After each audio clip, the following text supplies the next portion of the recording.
Okay, so this is an example that we talked earlier, the 1869 Mendeleev's table. This is how it looked like when it was originally published.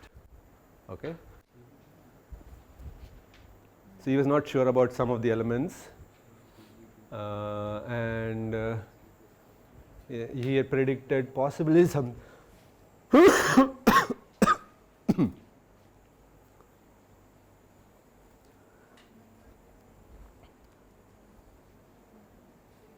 okay, it took about 70-80 years for Henry come up with about 80 years or so to come up with a visualization for it. So, and then after this table came out, 16 new elements were discovered. Okay, these discoveries have confirmed the genius of the periodic table as a template that not only summarizes information succinctly, but also provides a system for predicting future outcomes.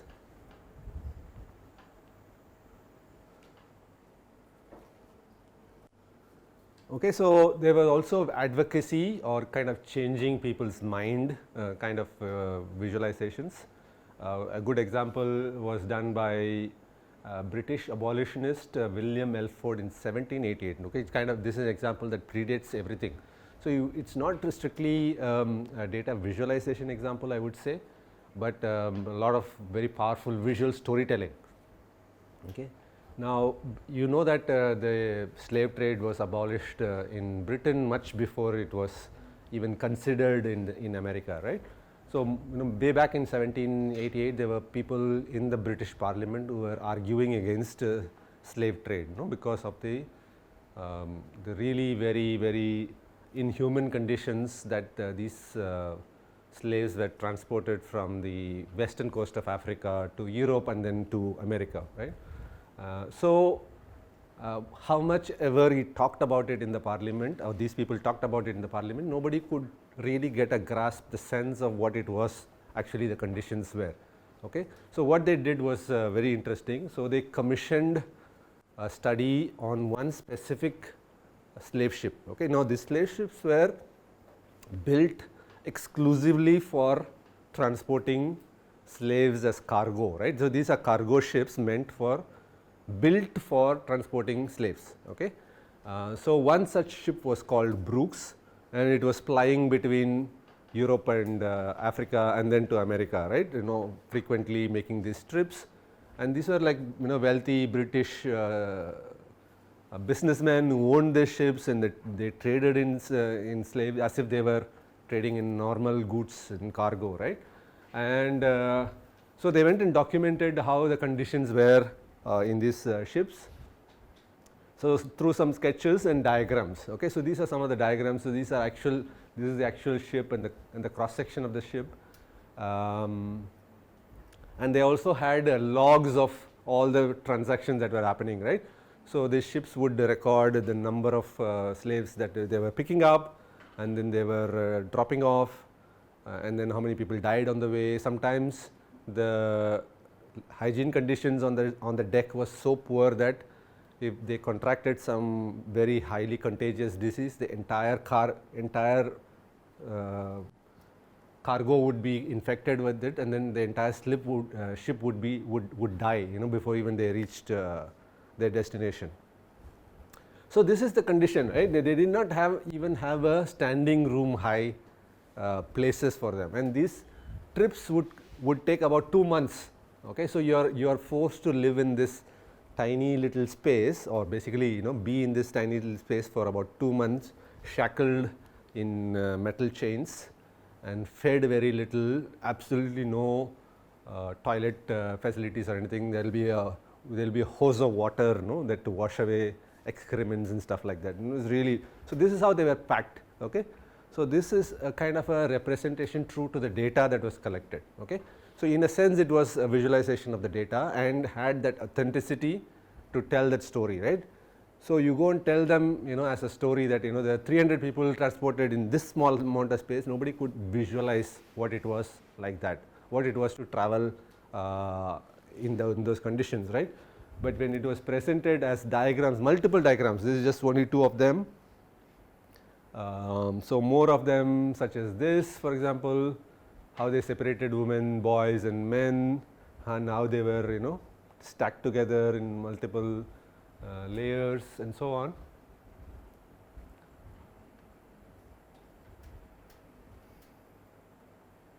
So they had only a height of 2 feet and 7 inches between the beams and far less under the beams. Okay, so when this was done, and then when they made a presentation with these diagrams, supporting diagrams, and also with other data, like such as how many people died on the way and so on and so forth, the parliament sat up and took notice. Okay, and they said that yes, it is indeed really horrible conditions for anybody to be traveling. These are really inhuman, and these are human beings, we can't subject them to. And then in a way it kind of led to the abolition of slave trade. So here is again a very specific agenda that you are working with. You have this idea of telling a story that's powerful to change people's mind, and you are going looking around for data that would support what is it that would change people's mind. Okay, whatever you have tried so far hasn't done that yet. What can I tell that is even more powerful? Okay, a lot of these photo essays try to do the same thing, right? The ravages of war, or some kind of famine that is happening. Right now there is a near civil war going in Sri Lanka, because of economic crisis there. We see a lot of this. So this is 1788, right, before photography, and therefore they didn't have the luxury of taking photographs of these ships and then telling them, look at the conditions, right? That would have made a powerful impact, but then since they did not have that, they had to do something like this. But it is credit to them that they just not only stopped at doing the illustrations that I showed you, right, in the first thing, right. So this is one of the illustrations that accompanied with these presentations, but they could have done more of this, right. But then to take a data approach was something that is very inspired. Okay, imagine thinking of a presentation like this in 1788. Okay, this is absolute genius.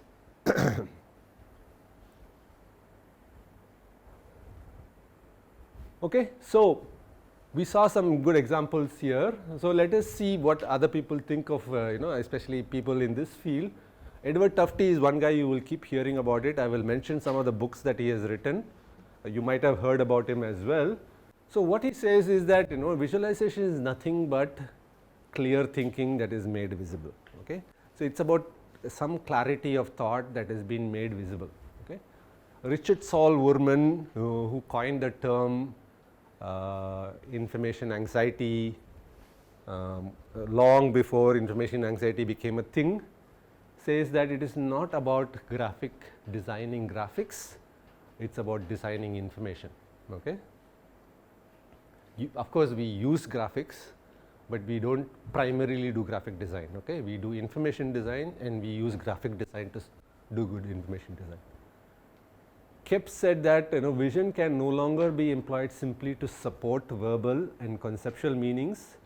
Its potential as a cognitive power in its own right must be exploited. Okay, so he is saying that don't think of visuals as supporting another medium such as verbal or written, right. That's how mostly we see, right, in our textbooks and all, we see an illustration that supplements the text, right, which helps you understand the text.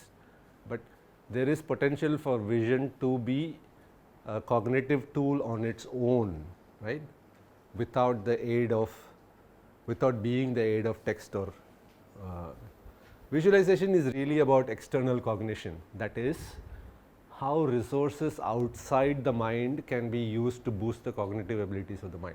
Okay, so in a way that whatever you are supposed to do mentally, you are doing part of that and solving that problem. Okay, that computation is done visually, so that you are not doing it in your mind. Okay, comparing, contrasting, for example, quantities, for example, right. So if you are given numbers, the computation has to happen in your mind, but if it is externalized and made available as a visualization, part of the work is done outside your mind, right. So your mind has less to compute now. Okay. A lot of visualization is about helping people make these mental calculations. Okay. Is this same or different? Is this longer? Is this bigger than this or not? Okay. If it is bigger than this, how much by how much? Okay. So, they are making mental calculations, right? Purely giving them numbers, everything has to happen inside your mind. Now you are externalizing it.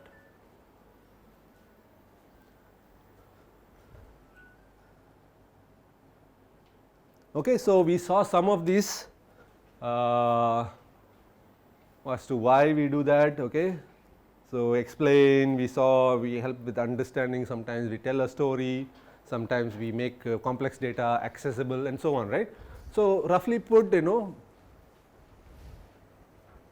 we do it for these kinds of reasons, okay? To map, to record, okay? Clarify, explain, instruct, communicate, discover, and then you see that it's slightly arranged in the order of complexity, right? The simplest would be just to record and map, right? Just you put your locations of where you have been in the last 30 days or something like that. It's just it's a record of where you have been, right, on a geographical map. So you're just recording many things, right? Like for example, you take photographs every day of the same thing, right? You're just recording. You're not communicating. You're not analyzing it. You're not trying to draw insights into it. You're just recording it. Clarify, explain, instruct, communicate. Discover would be something in the lines of what Dr. Snow did, and then what the abolitionists did with the slave trade is you're trying to inspire somebody to do something, take action, or you're trying to tell a very powerful story. Okay, so I'm going to stop here. It is going to be about 1 o'clock now. We'll take the lunch break. We come back at 2:30 today, right? So we come back at 2:30. And then there is a bit of the lecture that I will continue with. There is a little bit of slides left still, which I will continue, and then we will do the class exercise also. So I will just show you what it is so that you can think about it during your lunch break. Okay, so this is the sheet I circulated with the email, and it's also on the Google Classroom. So it's a timetable of 2 trains, starting from the same station in from Chennai to Bangalore, and the data is as it is presented in the timetable, railway timetable. Okay, that is published by the Indian Railways. I've just taken it. Most of it you can figure out what they are, right? Now you have to come up with a visual representation. Okay, just through simple sketches. I want to see the range of solutions that you can come up with so that we can tease out some principles that we will be covering later on in a more systematic manner. Okay. So when we come in the afternoon, we will complete the lecture, and then we will take about an hour to do this, and then the last hour we will come back and discuss this one. Okay. So take a look at this. Think about how so this is presented, in fact not even in the same page of the railway timetable, right? This is in one page and this is in different page, right? Now the challenge for you is how do you present both of it in one single display? Think about how you would do it. You can use any visual variable such as lines, symbols, colors, textures, shape, anything you want.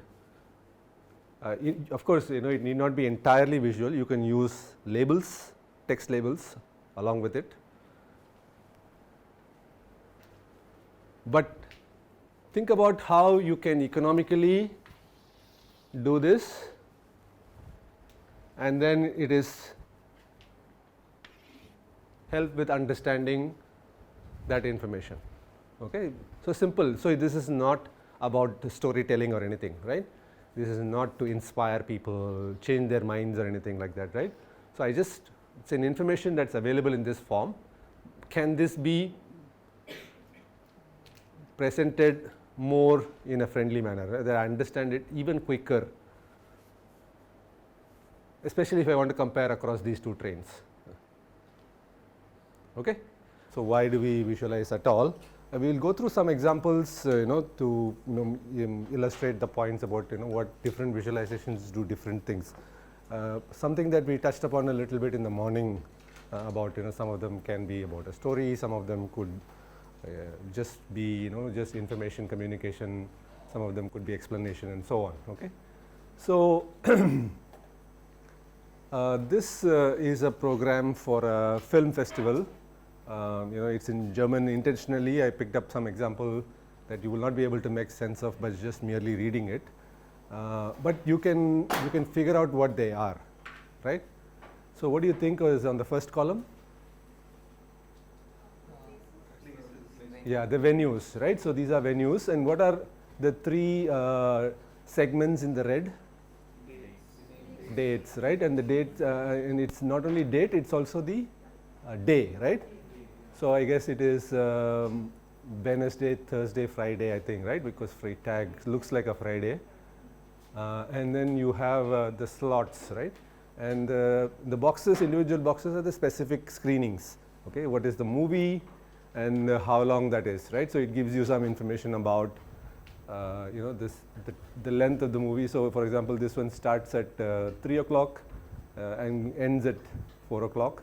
This is a longer movie. It starts at 3:30, ends at 5:30, and so on. Okay, some of them are highlighted with different backgrounds, probably to highlight that these are probably the featured or the special or the jury selection or whatever it is, right? Some category to indicate that, and the orange one. The rest seem to be not without any of those background, right? But you can kind of roughly understand the information hierarchy here. Why would you need to organize the information in this format rather than say some kind of a linear sequential format, right? So you list all the films timings on Wednesday, list all the timings and films on Thursday and Friday and so on. So that you know what's happening, because this is a task that requires comparison, right? You need to cross-reference it with other things. So in a film festival, if you're not aware, there are many films that are screened parallelly, right? This is same like if you attend a conference also, there are parallel tracks, multiple events happening, and you as a participant cannot attend all of them. So you will have to pick and choose and decide. Sort of you have to pre-plan something beforehand. You have to decide before where you want to be, which are the programs that you like the best, which ones you are okay to skip. Okay, similarly you make some choices. So here is a task. So this timetable actually enables people to accomplish the task of figuring out what is it that they want to do during these 3 days. Okay, and this figuring out will require not just what are the things that are playing parallelly, but also where they are being played, right? So some of these venues, for example, could be close to each other, some of them could be far apart from each other, right? So typically in a Mumbai Film Festival, for example, multiple venues are chosen, and some of these venues are very far away from each other, which requires a little bit of commuting. You have to take an auto or a taxi to go from one. It might take like 15 minutes or 20 minutes to get there, and that might be a factor in deciding whether you actually choose to do that or not. Sometimes there may not be enough time to do that, so you might want to just skip out. So this is some kind of a planning enabling organization, right? So this is what we generally call as information design, right? How do you make the information, or how do you organize and present the information in a manner that helps people figure out what they're supposed to do with this kind of timetable, right? I've seen a lot of conference timetable. The worst example is the Moodai schedule that you get every year. Okay, it's really terrible, whoever designs it, and sometimes or most of the time there are IDC students involved in the design team, and yet they produce really bad. So they will have these kind of things, right? Because Moodai is also typically a festival where multiple things happen in multiple places, right?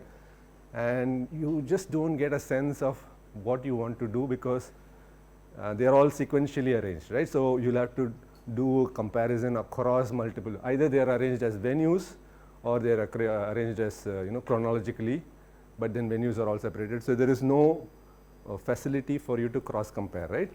So timetables are typically an organization. It's a very standard format, right?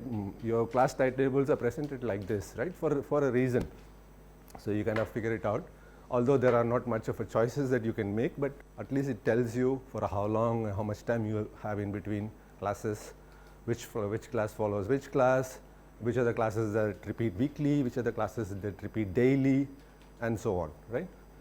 So this is good information design, but it is also good visualization, right? So there is a good combination of information design as well as visualization. So information design is a given here.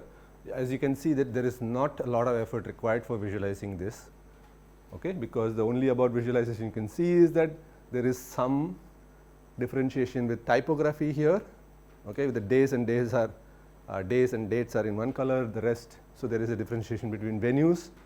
Although all of them appear in column, there are two types of data there, right? One is the venue data, other one is the date and date data, okay, so that has to be differentiated.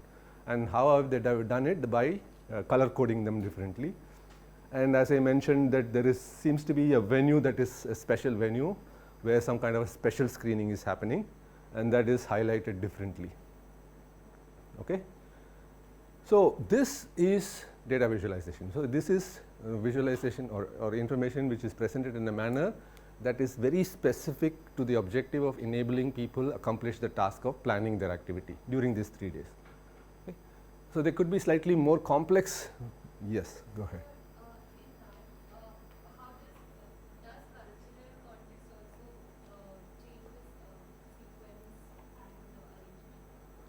It would definitely, right? So you are presenting to a predominantly, Western audience where you are reading from top to bottom, left to right. This is how you would present it. But if it is in a different context of Chinese or Japanese, maybe the order would change, right?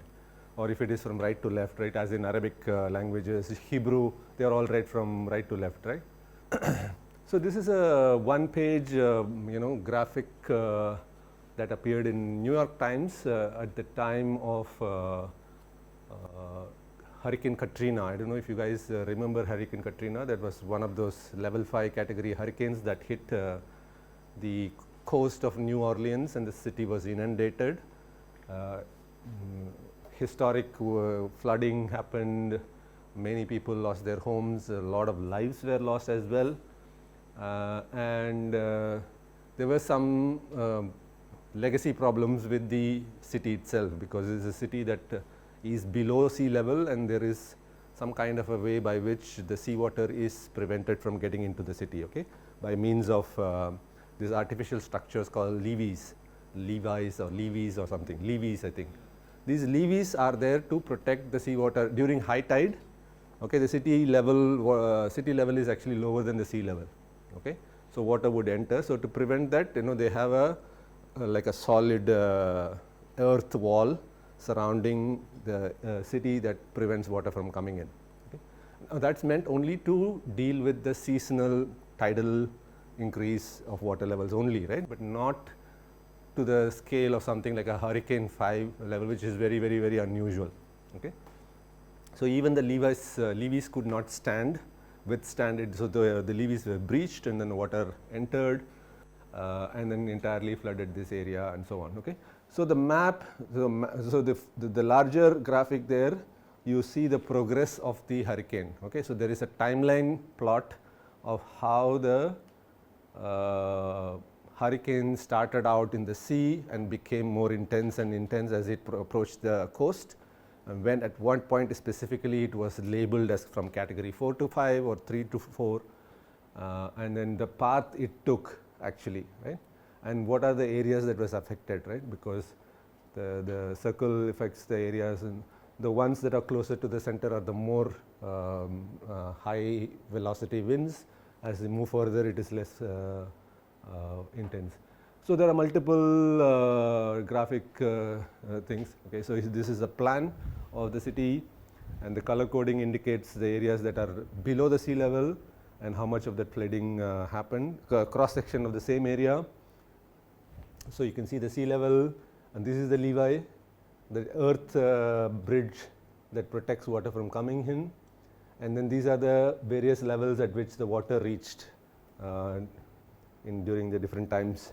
So it went up to this much. That means that some parts of the city was entirely submerged in water, okay. And it also explains some of the things like, causes of it, some erosion, what happened to levees, subsidence, sea level rise. There has been a general level sea level increase over the years, etc., supported by some photographs, historical photographs of how the city dealt with such problems in the past. So this did not accompany, usually these kind of graphics accompany some text story, right? Somebody, a journalist writes a story and it's supported by a visualization. That's what you would find in a typical newspaper, right? But this one was a story by itself, right? And you could spend hours on it, just trying to figure out the various elements of it. So as depending on your interest level, there is a lot of information, multi-layered in this whole thing, right? You can understand everything a lot better. So New York Times is known for such very detailed graphics that explains a story or tells a story entirely through visuals such as this. So together with these maps, photographs, cross-sectional diagrams, and other smaller illustrations, they tell the whole story of what happened. Okay?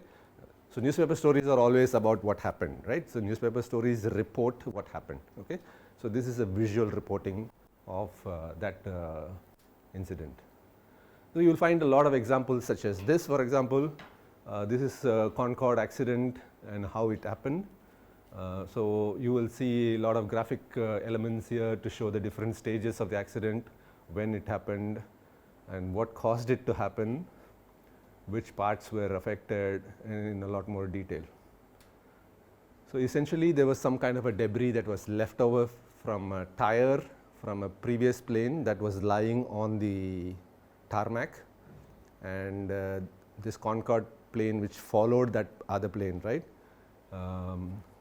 came across this small piece of tire, and then it got caught in the wheel and got propelled and hit the fuel tank, which ruptured the fuel tank and it blew up the fuel tank, and that's what happened in this accident.